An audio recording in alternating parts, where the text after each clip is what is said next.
Hello, for those that have joined so far, if you want to pop in to the chat, the country you're on today, and share that with us, that would be great. I hope everyone's managed to grab themselves a cuppa and a comfy seat.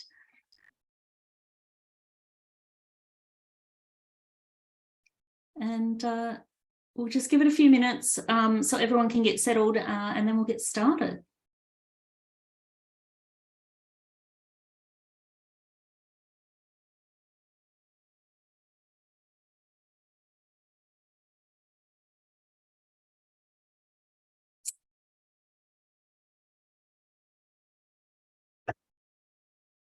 So we've got people coming in from local to where I am, which is Wurundjeri Wurrung. So welcome. We'll give it a few more minutes.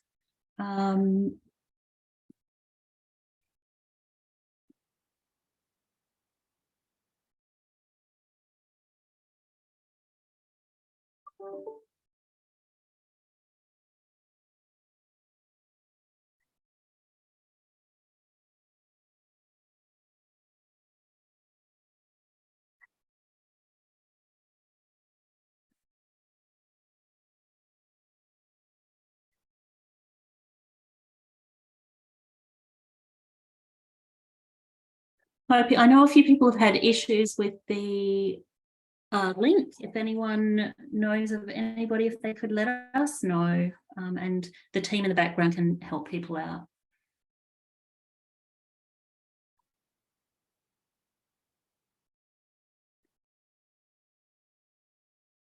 Got some people from Bunurong, welcome, Wadawurrung. So thank you everyone for taking the time today to join us. Welcome, and just having a look at the time. Wait another couple of minutes just to see, allow anyone else to pop in.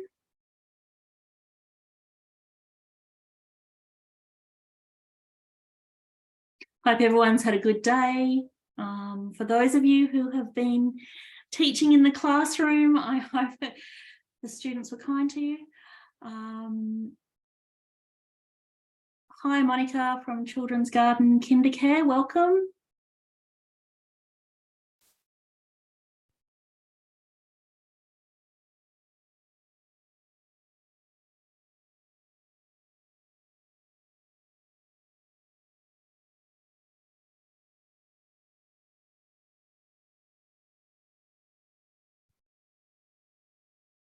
And we just, I want to give a shout out before I start too, while everyone's coming into the room, just to the Reconciliation Victoria team. We are but a small team. There are 5 of us. And the team's actually supporting me in the background today. So I really appreciate everyone jumping in and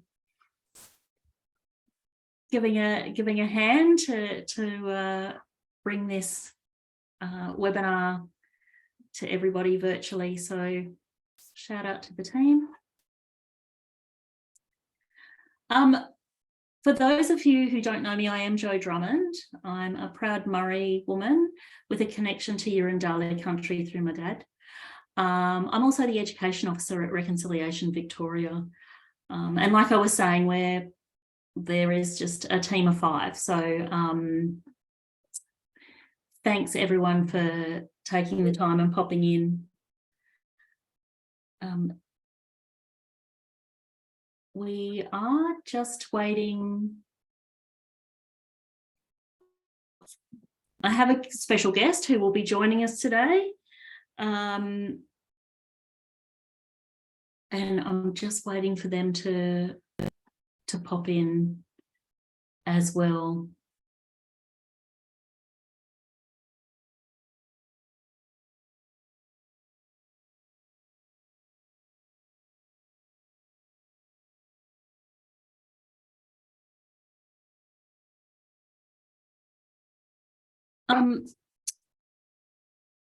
We might get started.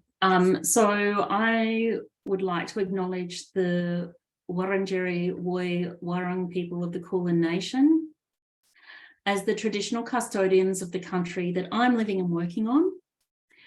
I pay my respects to elders past, present and emerging, for they are the holders of the memories, the traditions and culture guiding us through our journey every day. I extend my respects to all Aboriginal and Torres Strait Islander people joining us today. And I'd also like to extend this respect to reconciliation champions and supporters. This always was and always will be Aboriginal land. Sovereignty has never been ceded. So in today's webinar, we'll be talking about country. It's often a term referred to describe the land, but from an Aboriginal Torres Strait Islander perspective, it's more than that. We'll talk through how country is connected to our ancestors, our law, which is LORE, law, place, cultural practice, language, spiritual belief, family and identity. So what we're hoping is this webinar will strengthen the understanding of the concept of country to support your journey as an educator to embed Aboriginal and Torres Strait Islander histories and perspectives into the classroom. I really want to encourage everyone to pop any questions they have into the chat as we go along. I have a very special guest joining us today, someone who definitely gets up, stands ups and show ups every day, and that's Uncle Shane Charles. Can you hear me? We can hear you, Uncle. How are you? Finally. Sorry about the delay. This phone up something. Anyways. The trials and tribulations of technology. Oh, absolutely. So Uncle Shane is Shepparton born and bred. He is a Yorta, Wurundjeri and Boon Wurrung man. He's highly experienced and inspirational Aboriginal leader with a strong track record across a range of sectors, including education and training, justice and cultural heritage within both the Aboriginal and mainstream organisations. Uncle is a passionate advocate for reconciliation who enjoys sharing cultural knowledge to make a difference. We're very fortunate to have Uncle Shane as a co-chair on our board here at Reconciliation Victoria, and you provide us with guidance and support. So thanks, Uncle, and welcome. Oh, thank you. Womanjika to everybody in the language of my ancestors, the Wurrung tongue of the Wurundjeri people. Yeah.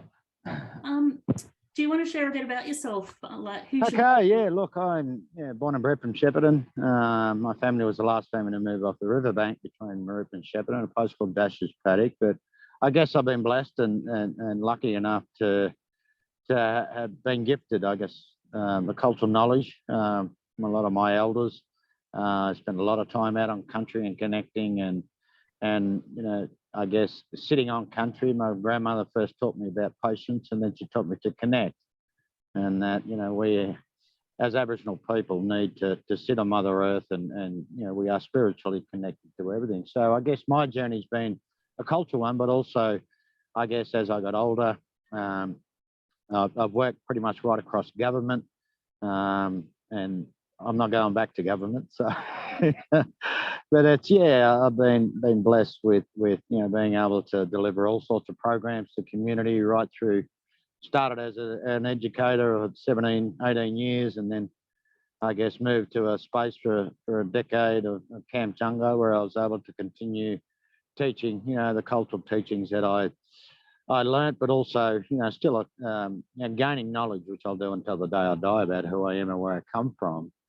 So for me, I've been able to probably take that, wear my culture on my sleeve and take it into the workspaces that I've worked and transfer this beautiful ancient knowledge that we have, which is more recently dated over 500,000 years of occupation and connection. And, where it's an opportunity, I guess, that everyday Australians have been robbed of this ancient knowledge, and that it's coming to the forefront, I guess, in a lot of different ways, through the various governments and in terms of cultural awareness, cultural immersion, cultural safety, cultural differences, all those sorts of things, I guess. So I've been able to place, within that space, the cultural foundation and knowledge, and connect people with the culture outside the deficit. So we've got a bunch of educators on the line, Uncle, and I suppose my next question would be, if you had to explain what country was, how would you explain that into the classroom? Well, I guess, for me, country is everything. It's my grandmother taught me that the water flows from my veins and that my heart's encased in clay and I must nurture and nourish both. So, when we look at country, it isn't just dirt. It has so much storyline, so much song lines. It's a huge part of that pedagogy on how we learn as Aboriginal people and connect through our stories and our songs and our dance, and our painting. And it's that whole transfer, I guess, from one generation to the next. And it's been, we see country is sick, and I get this sickness in my spirit because of that. But I must connect with country, take my shoes off, and when I do, it's an amazing warm feeling that comes up one side of my body, and I can feel the stress of work and family and my worries just dissipate out of my spirit. So it has that ability to suck all that badness out of your spirit and cleanse you. So washing in the river is cleansing the spirit. Sitting by the fire, warming my spirit, as well as, the smoke is also cleansing as well. And it detaches, these things that are attached to my spirit. And more recently, science is catching up that if you spend more time out on country, that it helps rejuvenate your immune system. So, there's so much to learn from my cultures, and it's that place, I guess, isn't just a place, and the rock isn't just a rock. The rock has so much stories. And that first year of COVID was challenging, even though I was on my Bunurong country, that I needed to go back home and wash in Dungala, the Murray River, and roll around in the clay and the mud. And I felt a bit reserved because there's so much salt down here in the salt water. But it's still a part of me. So, and when I do step on country and I walk away, it's just like I've had a 3-hour massage. This is what country does for me and my peoples. It can also do the same for you. If you connect, if you sit long enough, you'll feel it. If you look hard enough, you'll see it. And if you listen hard enough, you'll hear it. So they're the teachings, I guess, from my grandmother, who sat me on that riverbank for many, many hours and told me to shut up, listen. What do you see? What do you see? What do you see? Constantly, and gave me that gift of sight. But also everything has a place and how it's all connected. So, our totemic system, and how, we are there to nurture them and look after them. The flora and the fauna, is all a part of my learning and my spirit. So it's, vital that, and what we do now and how that affects not just the next generations, it's all those generations that follow is that narrative, I guess, I've been taught. So, as I said, rock, the rock or the dirt or the ochre is, we paint with that and we tell that story. We paint on our bodies to dance that story, and we feel it, and it feels a part of me. So, and that's why, country is so important. And I guess globally we're at the crossroads, and we're seeing Mother Earth unleashing hell at the moment because we need to change our ways, and we need to, be able to connect and look at country through the cultural lens of Aboriginal, First Peoples. I was going to say, you touched on, our art as well. We speak to country through our art, language. It's all very much interconnected. It's part of telling our stories as well. One of the things I know for myself, take it literally, I think something in educating students, or even for educators, literally taking your shoes off, like you said, feel, listen, what's around you, close your eyes. I think these are some simple things perhaps that, you know, we could get kids to do to hear the importance. I don't know about your thoughts on some simple things that you would recommend to connect students to the country that they're on.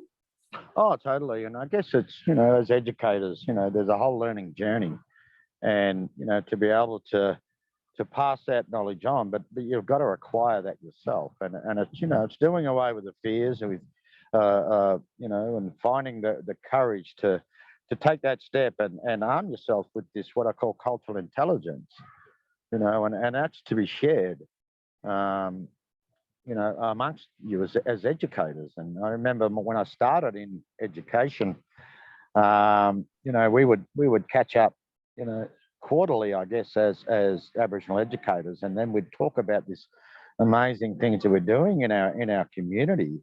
But also, you know, a part of that is you know, that's how we learnt, I guess, being able to, you know, one size does not fit all with Aboriginal people, but it's, you know, every step you take, there's a story, or there's a, you know, you're walking in the footprints of my ancestors. So, you know, and you know, my grandmother said it's a lifelong learning.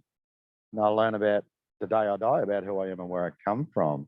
But it's also, you know, these very, you know, building a cultural overlay, and, you know, within the classroom, and you know, and reconciliation isn't just a week.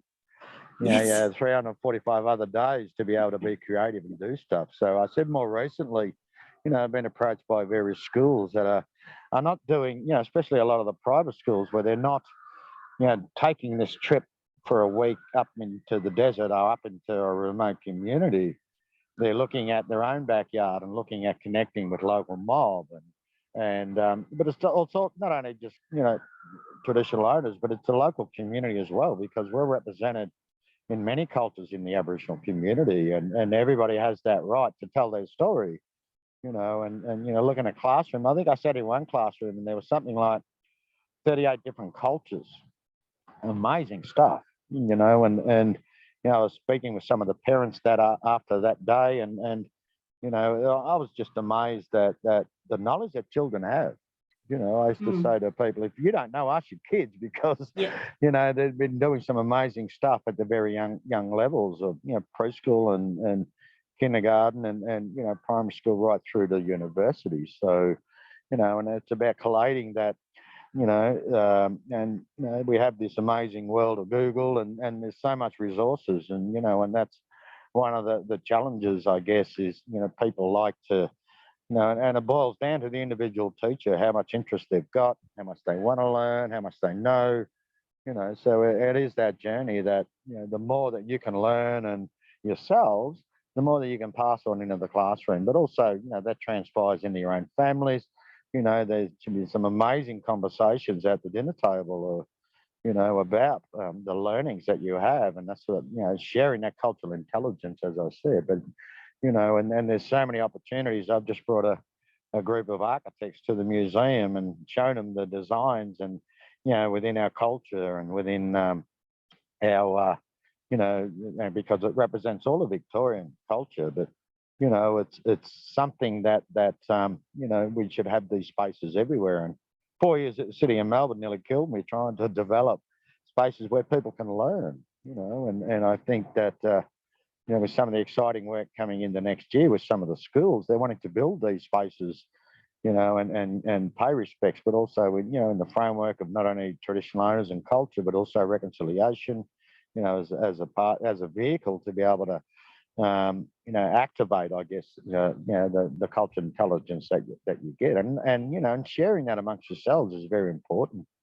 You know, when I spoke down at Balnaring at Bunjil's Nest, there was, you know, one teacher said that the principal's not on side, you know, and the lady sitting next to her was in a school not too far away from her, and they've done all sorts of stuff. So, you know, they networked, and it was beautiful to watch, you know, and they shared resources and shared cultural intelligence and knowledge. So, and that's what it's about for me, as maybe that's on a bigger scale. There needs to be this whole, education piece conference where people all come together and, bring all the stuff you've got. Let's throw it up and have a look at it, and let's see, and that by that way you identify the gaps. And, in the context of Victoria moving forward, nationally we've got voice and treaty, but, if you can build that cultural foundation and cultural knowledge, and that's a solid foundation to keep, within the education space at your school, and be proud of that. And, talking about bush tucker gardens and medicinal gardens, and, and the more you see it,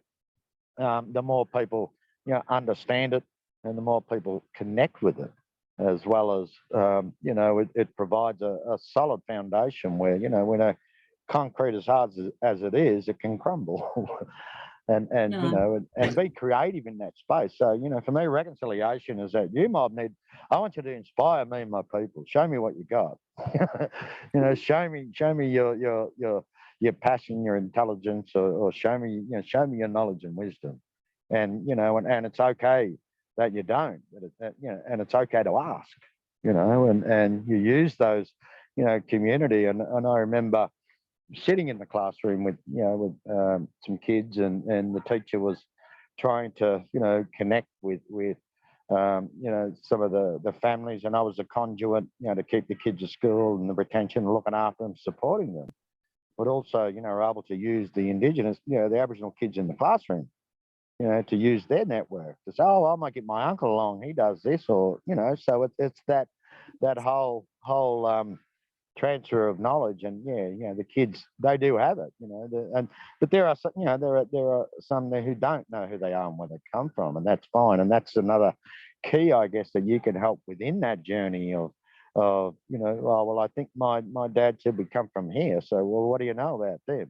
Then that's building the relationships with them, and then the more you sit and yarn with them. And it was, and that's all we ever did as kids. We'd sit around and have a good yarn. And we won't worry about maths in this session. We'll just sit down, and because it was striking while the iron was hot, there was a question, or there was, excuse me, there was something that, we'd seen in the paper, or we'd seen on TV, or, I guess, when I went to school, the biggest sort of conversations we sort of had was about the footballers, the VFL footballers, and, the Cracker Brothers, and all of those, but that's a start. It's a start of a conversation, and, and share your learnings in that classroom where, geez, I didn't know this, but I just learned that, if I see cobwebs floating across the sky, that means floods are coming, or, there's this ancient knowledge, and it's and using, places like Bunjalak, the museum, as a tool to, and, now more recently we're having gathering places that are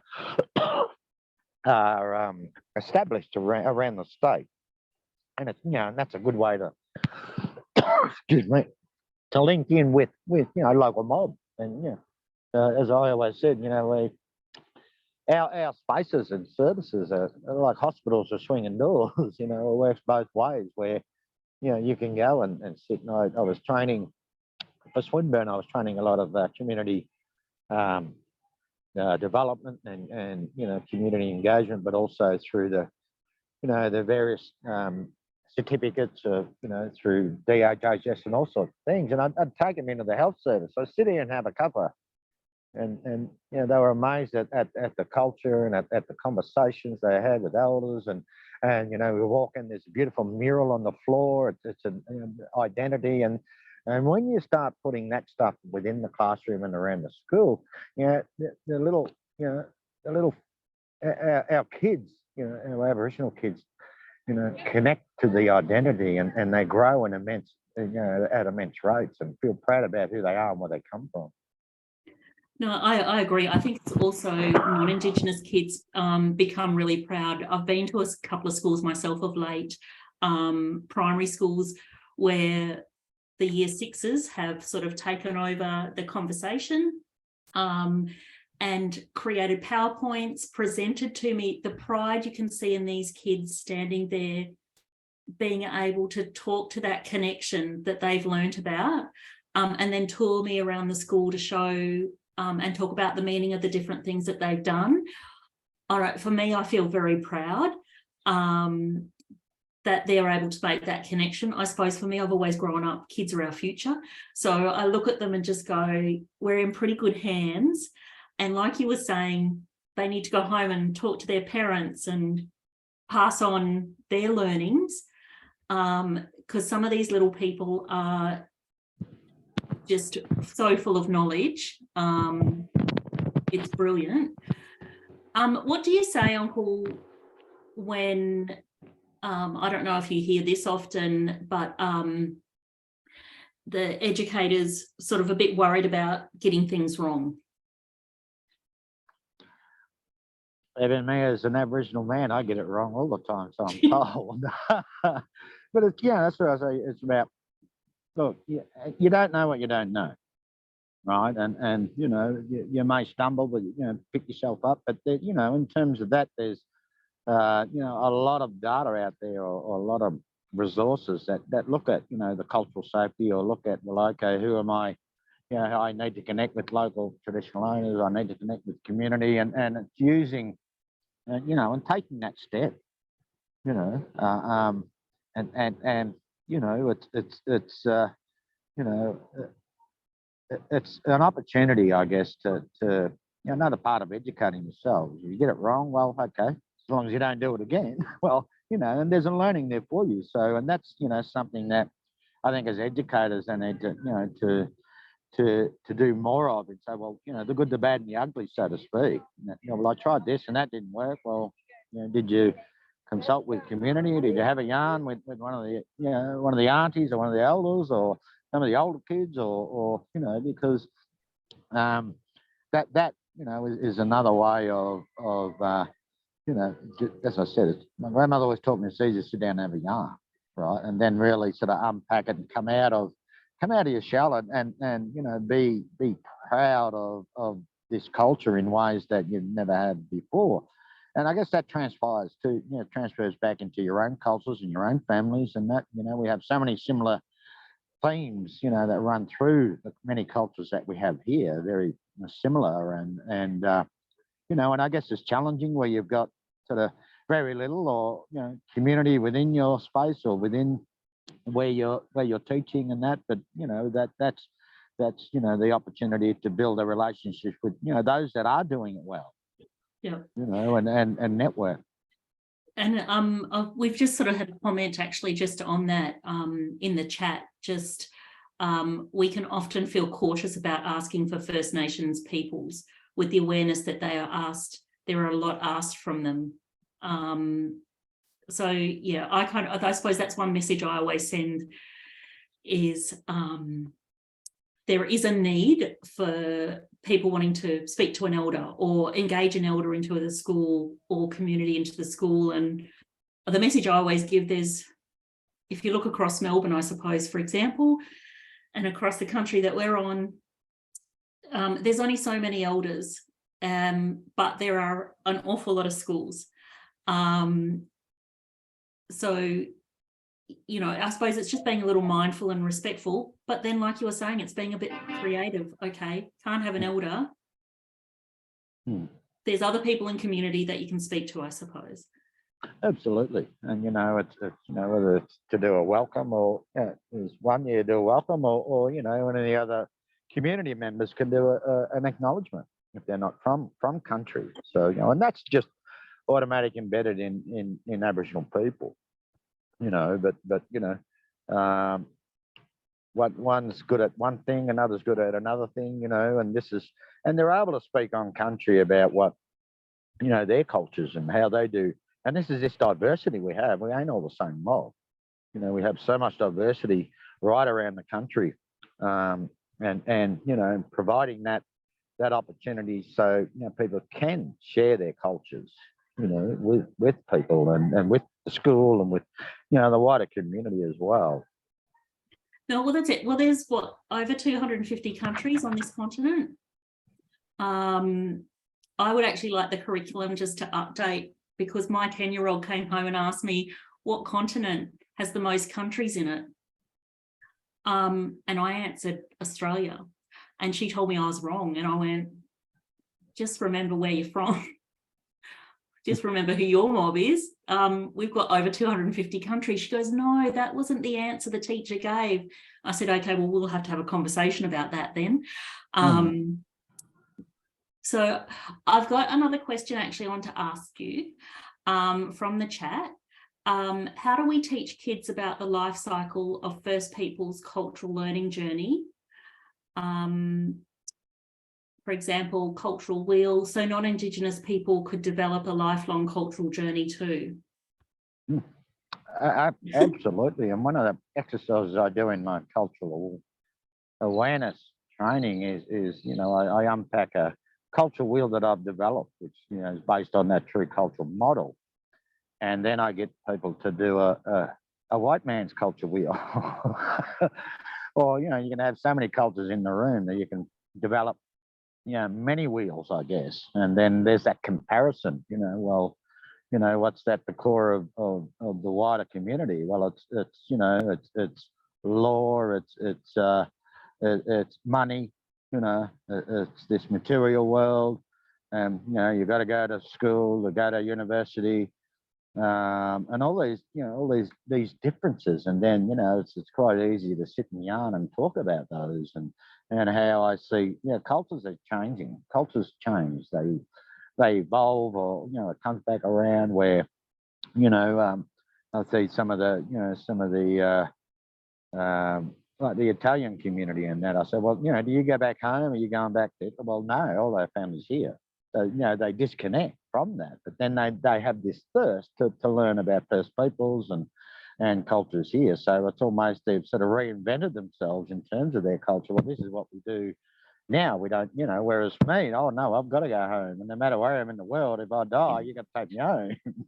But like how, there's this whole, opportunity to share that in and develop, these together in terms of these resources. And it's using, the kids, it's using the community as a whole to contribute into something. And then and then everybody has that little bit of ownership, and that and because there's always a learning. You always learn something new. I mean, every talk I do, I learn something new, that I didn't know, or that somebody shares because they lived out in the desert, or they lived in another community, and there was it shifted from I have an Aboriginal friend to to I remember the family down the road, and we used to swim with them down the river and all sorts of things, so it's that opportunity to continue sharing and developing,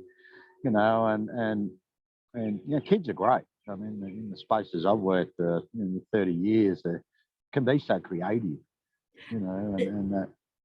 No, I definitely agree. We were, Vic was lucky to go along to the Darabin Yarning Conference the other month, and there were 450 Year 5 students there. Our whole team was blown away, Uncle, by the thoughts about truth-telling that these kids had, that they gave us, and they had been learning for the past 3 or 4 months for this event. But I had shown, we did it, it was a graphic drawing that was created of what their thoughts were. And I actually showed Uncle Andrew Wright at the AGM the picture of what it looked like. He couldn't believe that these were 10, 11-year-old children that had actually articulated this stuff about truth-telling. They're just absolutely amazing. You never know what's going to come out of their mouths, I suppose. Which is good and bad sometimes. Yeah. Well, they're so honest. Yeah, and that's a beautiful thing. So I've got another question for you. Someone is just wanting to know your thoughts about yarning circles in schools and the benefits. Oh, absolutely. And I was, unable to get to Darabin Yarning Conference, but this is something we should be doing regularly, at the grassroots level, and coming together. and that's where you find answers, you find knowledge, you find wisdom, you find all sorts of creative things, and and that's how we as Aboriginal people have been doing it since time immemorial. We come together and yarn, and one size does not fit all, and that's fine. But there's those little things, I guess, that we do, and now we're seeing the schools flying the flag, and they're being very creative and decolonizing and deconstructing and reconstructing, I guess, education. And some of the work I tried to do with with the Department of Ed, and they thought it was as simple as just putting language in the curriculum. I said, oh, no, there's got to be a bit more than that, and how, I guess, from the peak body that I've worked with, between Aboriginal education, we had a powerhouse of knowledge and powerhouse of support for our kids, who also had the the opportunity to share that with statewide, as mobs. So and being back in the day, we were able to build these resources and kits that were I'd spent sort of 17 years going around the schools and doing talks and throwing boomerangs and doing all sorts of stuff, activities. And one of the big projects that we did was out in the eastern suburbs, where we got 19 schools together, and we had our artists get involved with over 900 school kids, and they made a paper each and put designs on. We had our artists go in, and then we put that at a space at the city of Whitehorse, and it's surrounded by a bush tucker garden, and we had about 3,000 people sort of turn up for the opening, and it was amazing to watch these kids try and find their little piece of art and tell their mums and dads a story. It was beautiful to watch, and that how that space has become the resource, and it's building that, and it's also local government have an opportunity too. They're closest to community, and how do we influence them? So a lot of the university students that I took out on the on-country learning program for over 20 years, they came back different because they connected in so many ways and different ways, and they had, as I said, they came back with different eyes and thinking differently and talking differently, and that I said the spear of the pen is mightier than the sword. How we transfer that, and you can do it, like I said, the pedagogy way of kids can dance it, kids can sing it, kids can paint it, and create those new stories of new learnings. I think just before you touched on about going on camps. I think for many schools, particularly in the primary space, there's sort of different age groups. They always go away on camp. One of the things that sort of, I suppose, frustrates me a little bit is that there's opportunity here in Victoria.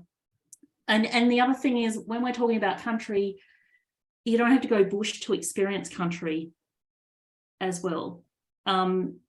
We're all sitting on a country at the minute. So I don't know how you feel about that you have to go to the Northern Territory to be culturally immersed into Aboriginal way of life. I know you take people on immersions. Like, what your thoughts on that? Well, and it's I guess that opportunity where I was taught that Mother Earth is our bush university.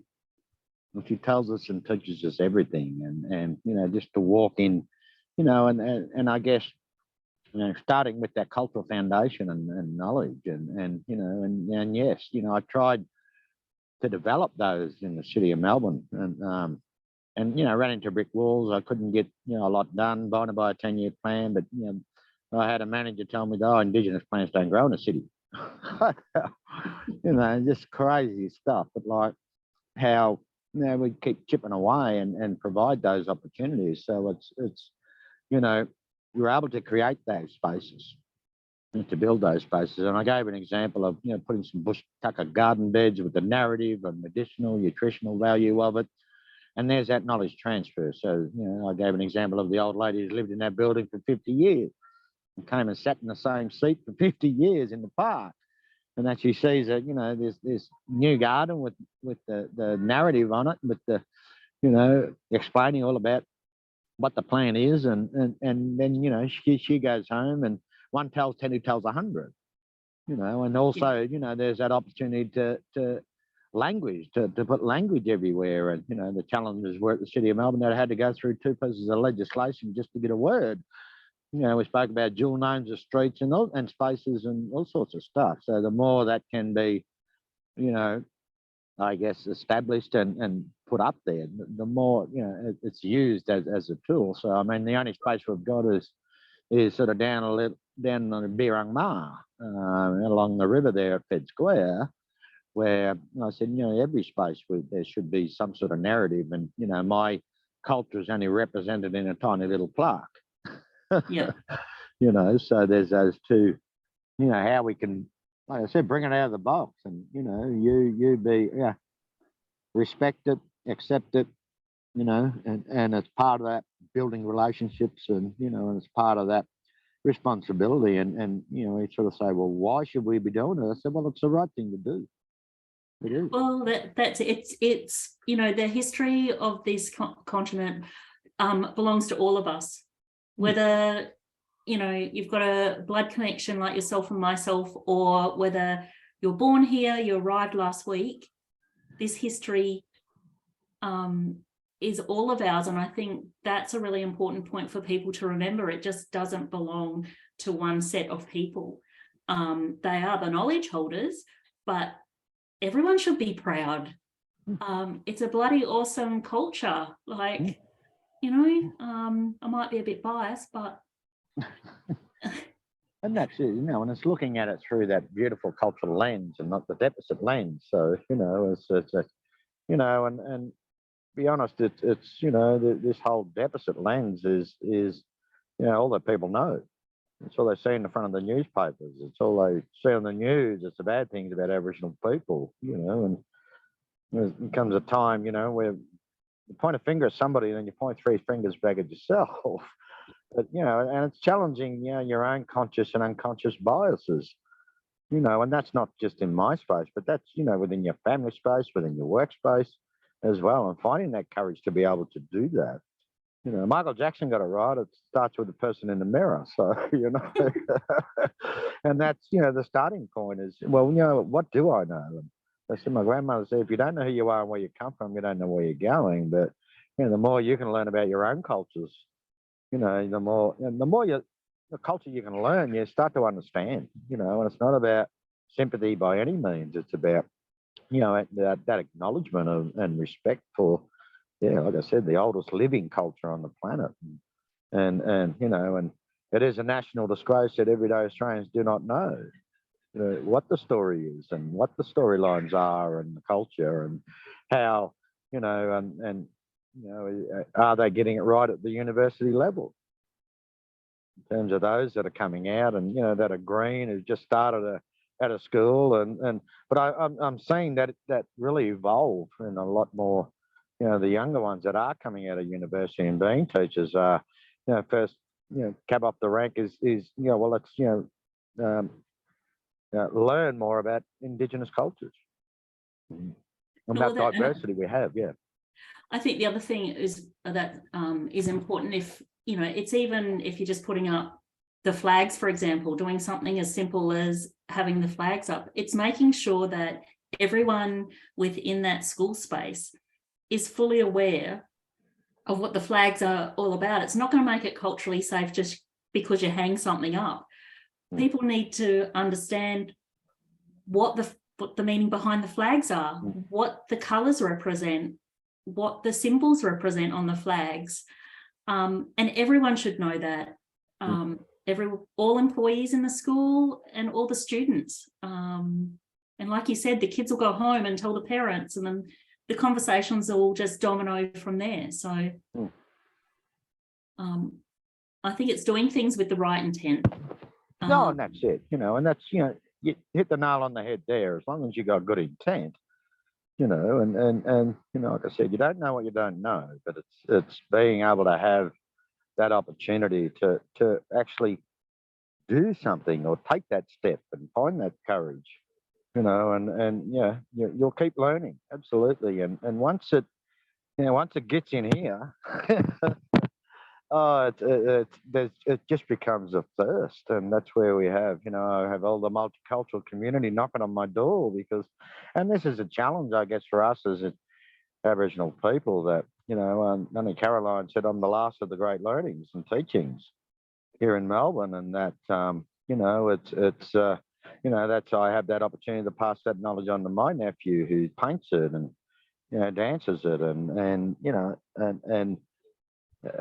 it's that transfer, that knowledge transfer to him, and the more you learn, like I said, the more you can, pass that knowledge on to other people, and not everybody gets it. That's fine. Not everybody will, and you'll always be, ridiculed in some sort of way, shape, or form somewhere by somebody, whether it's my mob or whether it's somebody else, or my nephew.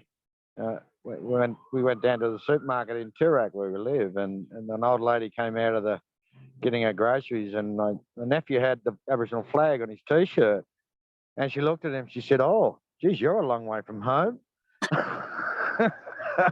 And the guy standing next to her, he was mortified that she even said that. And my nephew, I think I taught him well. He just looked at her and said, "Love, I am home." I probably would have went one better. I probably would have said, "What, did you miss the boat or something?" No, but like how there's still a long way to go, and the more we can have it visible. It's invisible at the moment, and it's it's some amazing work that's being done. You really got to share that amongst yourselves and go on that knowledge journey, and yeah, pass that on. Look, I think in the education space, for the educators that I've been lucky enough to come across and speak to, probably for every one person that's a little bit resistant, there's literally 5 people who are going gangbusters, trying their best, asking questions, doing some really amazing stuff. And I think it's really good to see. But I think, empowering the young fellas, the next gen, to stand up as well. And I've been lucky enough to listen to Dylan talk and seeing the sense of pride, because you've empowered him and imparted that knowledge, and hearing him impart that knowledge is pretty special. Oh, thanks. But I'm just looking at the time. We've got probably about 10 more minutes, Uncle. I'm just wondering, one of my favorite sort of sayings, whether it's a saying or not, is, we take care of country, and in turn country takes care of us. When I'm asked to explain the whole concept, just wondering if you've got any sort of final words that you would like to impart your wisdom. Yeah, look, and I'd always been taught that very thing, about how we need to look after it and it'll look after us. There's that whole transfer of respect, that whole understanding, and that whole opportunity to put something back. And look, at the end of the day, country will outlive us all. All the generations that are going to follow, and that there's opportunity here to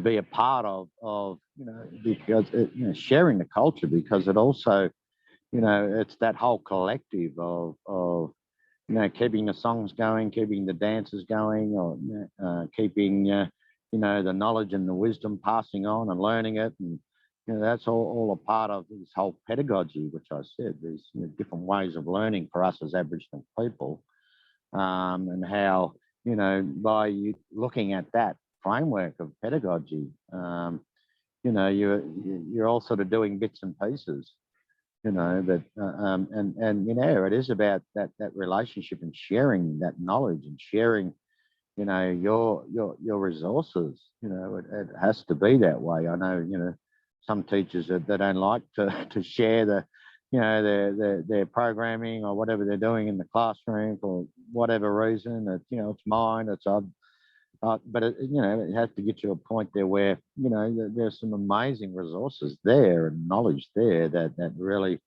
and it's continuing the yarn. As my man said, it's easy to sit down and have a cup of tea and a yarn and share what you know, because then you get a little bit of a picture on what you don't know.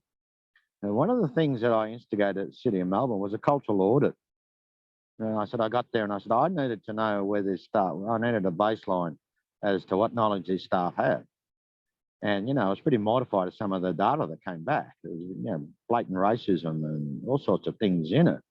But it also gave me that snapshot at the gaps. Okay, and then trying to influencing how I fill those gaps, moving forward. So that's a really good thing, to just do your own cultural audit within yourself, but also, the school where you're at or the space you're in, and what does it look like? Does it feel culturally safe? Does it have, those beautiful threads of culture in it?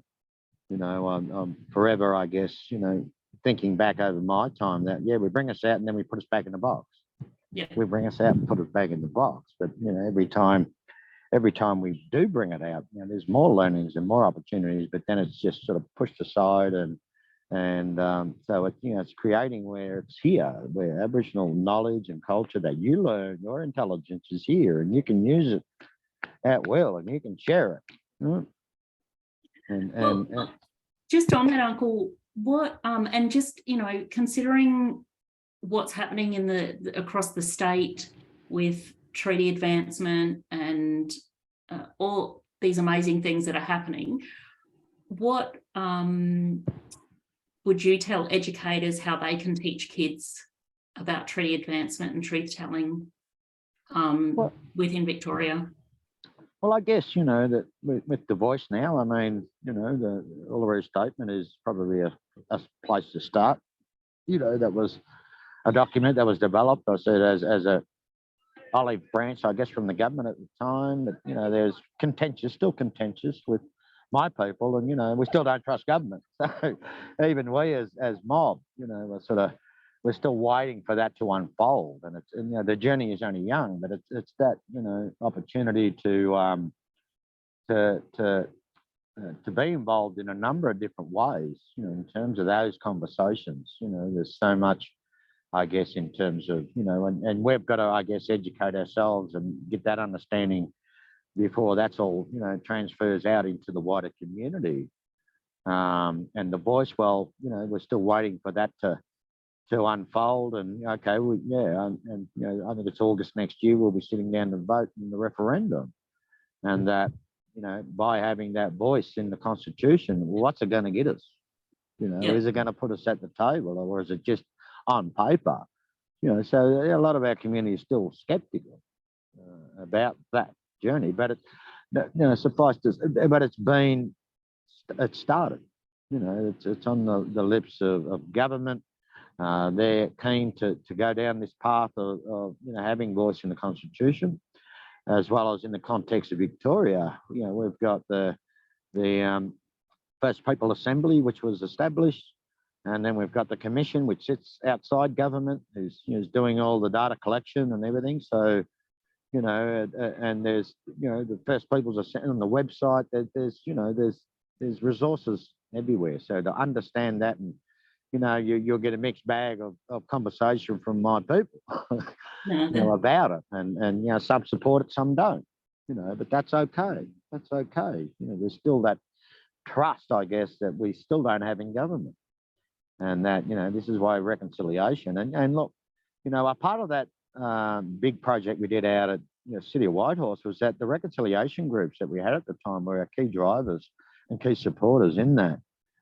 So tapping into those groups, and if there's not one, maybe you create one. And I know some of the Loretto school, private school here in Toorak there that I had a conversation with them, and they're actually using some of the older students to set up an advisory and set up a, their own little reconciliation committee and driving, their reconciliation space and being creative and so they've sort of joined in terms of driving that within the school, so that, and they have a voice. Yeah. And that's, and then there's a whole buddy system that they're looking at and all sorts of magical things. So, there's those opportunities, just through Reconciliation Victoria's, the Narragansett staff, but also being creative too. And that's why I said earlier that, reconciliation is meant to inspire me. Show me what you got, inspire me, like people. Show me the magic, And I say at the City of Melbourne, I said, "Oh yeah, we've got this little project." I said, "Well, put it on steroids, not literally. Beef it up. How can we do it better? How can we move to a whole new level together?" Sort of thing. So. Oh no, look, it's been good yarning with you, Uncle. I think what I've taken away today is a cup of tea can solve everything. Sitting it down and don't upset your nan. That's for sure. That's just the unwritten word. But yeah, I just want to thank you for your time today and coming and having a chat with us.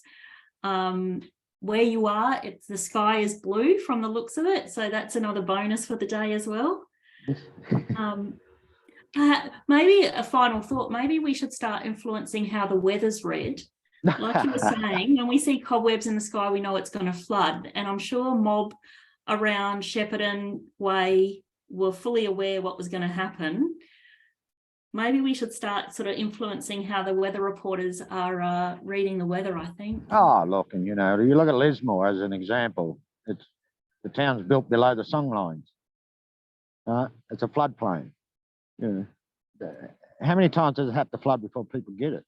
Anyway, how we have to change our ways moving forward. But like how, it's an opportunity to learn more and to take that step back and really have a look, at what country is doing, because it's telling me so many things. It's like an encyclopedia of information at the moment for me, and how those behaviours of country and the weather and the flora and the fauna all contribute to the narrative of the now and the future. But also, like I do all sorts of bits and pieces. So happy to, get in touch through Reconciliation Vic if you want to have a yarn, or, if I can't help you, I might know somebody that can. And yeah, it'd be good to maybe take all this mob out on country. That's there. All these educators and educate you so you can educate the rest. That's it. No, thank you so much for your time. So lovely to speak to you as always. Just want to highlight to everybody, we've got a couple of other webinars coming up, a few exciting things before you all go off on holidays. So we'll be sending out comms and those will be available to log into or to get a ticket via Eventbrite. But yeah, thanks everyone for the opportunity to be part of your reconciliation journey. And if you want to get in contact with us, we have a monthly e-news, and there's always exciting education stuff in that. Just saying that because I helped put it together.